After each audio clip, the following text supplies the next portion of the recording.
What's up, guys? So I got through episode 9 and here's what happened. We start off with Mine in the bath for whatever reason, and she's already healed up, so she hops out of the bath like, I'm ready to fight. She runs outside and there she sees Lubok, aka Strings or Lubbock, whatever the hell his name is, and Tatsumi, and they're doing push-ups in the yard with Boobs and Akame on their backs. It's like some sort of contest, I guess, and Tatsumi's winning because he's doing more push-ups, even though supposedly Boobs is heavier than Akame because of said boobs, I don't know. Anyways, they get to talking about Bullet and how he thought Tatsumi would one day surpass him. This of course makes Tatsumi cry because everything makes Tatsumi cry, and eventually the general lady, the head of the night raid with the bionic commando arm, comes out. She says that she's gonna go ahead and take the arms that they got from the ship battle in the last episode to the Rebel Alliance over in the south or wherever the fuck they are. Tatsumi's amazed that she can hold the axe that Sabretooth had in the last episode because it's so heavy, but she's like half robot, so I mean, really? Anyways, he asks the others about her past and they start to go into her story a little bit. Turns out she used to work for Esdeath back when they were just kind of conquering the lands, and at one point in time they went up against some natives and she found out that like Esdeath is this cruel, horrible person,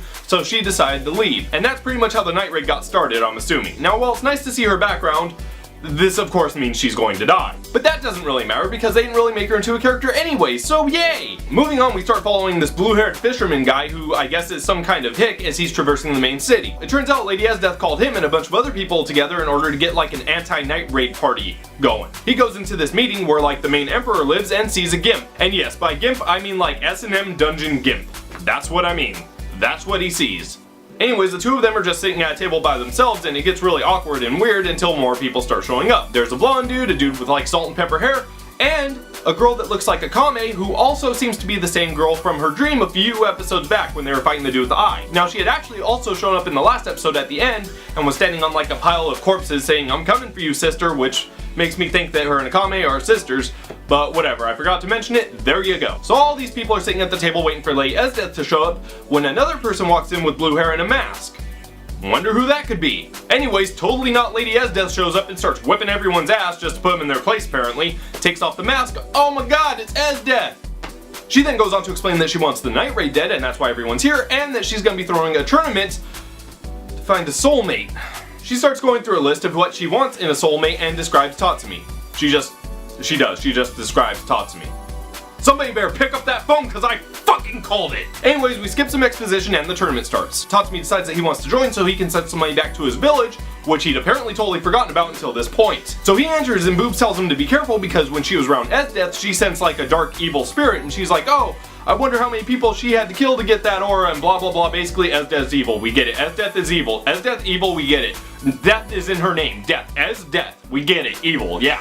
So Tatsumi enters and the whole time Esdeath's pretty much looking just disconcerted with the whole thing, like just disenfranchised, doesn't want to care at all.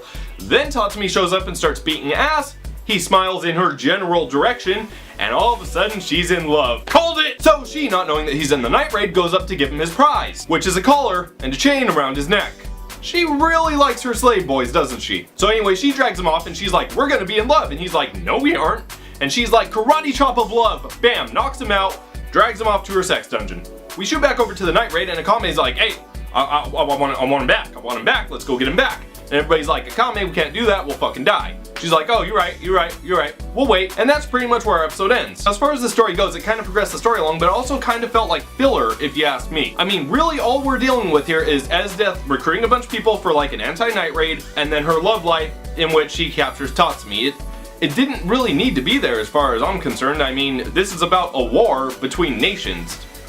I don't know, it seems a little contrived. But whatever, at least with the fight scenes that Tatsumi was in, they were a little bit more fluid and a little bit more well animated than the last ones. So I definitely will give them that. And also the fact that he didn't use his arms while he was fighting was nice, because I feel like if he had done that, Esdeath would have noticed like right away and he would have been in shit. So, good job. But even though the whole episode was kind of Tatsumi and Esdeath centric, I still wish that other players would have had time to do stuff. Like, I would have liked to seen Boobs or Lubbock, whatever, or Akame or anybody do something more. For the most part, they kind of just sat there and watched, and that to me made it the Tatsumi show and not Akame got killed. And then also, I'm not really sure why we followed the fisherman guy at the beginning. I mean, maybe he'll become a bigger player later on, but right now it just seems like, hey, he's the most relatable of the psychopaths. Let's put him at the forefront, which if that's what they did, I mean, I get it, you do need to show the other side, but we don't need somebody that we can relate to and sympathize with.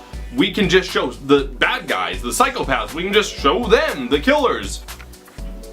Okay, so the battery in my camera died, the sun went down, and now lighting goes up. Fantastic. Anyways, my point, I guess, is that I don't see why they had to put a relatable character in with the bad guys. Why not just let them be bad guys and let us see that side of it, unless maybe he becomes a bigger and better character later on, but I don't know that yet, and I don't know him, and I don't like him. Anyways, overall, this episode is doing a little bit of a better job than the other ones. It's progressing some plot, it's going places I didn't expect it to go, not necessarily places that I like, but places I didn't expect. But with Death falling in love with Tatsumi, it's not really. So what do you guys think of the episode? Did you think it was good? Did you think it was bad? Somewhere in the middle? Let me know in the comments below, and let me know if you think the general girl's gonna die now that we know her backstory. Spoiler alert, probably. Peace!